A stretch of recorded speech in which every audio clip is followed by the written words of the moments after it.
e maneira uma criticar na várias ocasiões acaba forma como mira que o Ministério Público está atender com o caso de Flamengo está que está totalmente para não aprovar e awe me que mole musa ribe hecho não somente que já acaba tem para quase 4 anos e meio que está guardando a processo para o que está toma para o que está toca a investigação que está tomando lugar, mas não vai cair na repetição de a tardança enorme que toma lugar fora da quantidade de infração na maneira que bisa, injustiça que toma lugar de gente o processo aqui, minha pessoa está determinada, minha bisa que vai prova minha inocência dentro da corte e naturalmente para fora de corte sigue explica a comunidade o que está passando.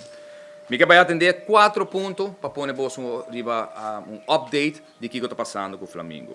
Maneira de conhecer, a dura mais que 8 lunas para GVO, o que a gente chama getuigenverhoor, começar, depois que o juiz que agora apontar de Holanda, na novembro ano passado, a dura nos 30 testigos que não aprovar para nos escutar de novo, para sobre não ter claridade no caso.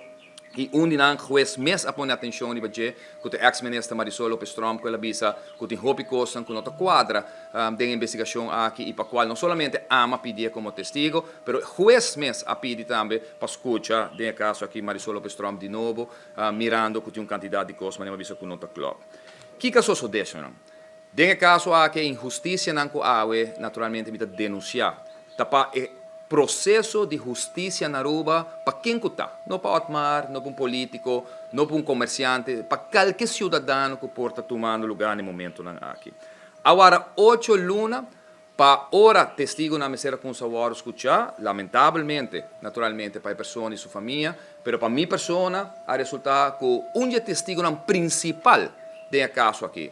Testigo que está um polícia local de Aruba, jefe do departamento de lo que a gente chama Bureau Criminal Inteligência, BCI, de Corpo Policial, que te sunca tratura raportam contra minha pessoa, aparentemente na ano 2019 acaba. Ora, está outra minister, e essa aqui não sabia que na 2022. Ora, como agora deteni e como agora ribaquia, que não quer seguir verleng minha estadia em Kia e que nós ali, para motivo que o juez amira, que não tem motivo para que tenha me deteni. No momento é a que reportam aqui. 7 reportes na total que agora trabalhador de funcionário aqui policial. Ora chega o momento que está outra promessa para agora escutar den GVO aqui a resultar que a pessoa a falecer. A pessoa não por testiguar, que é praticamente testigo principal do caso aqui.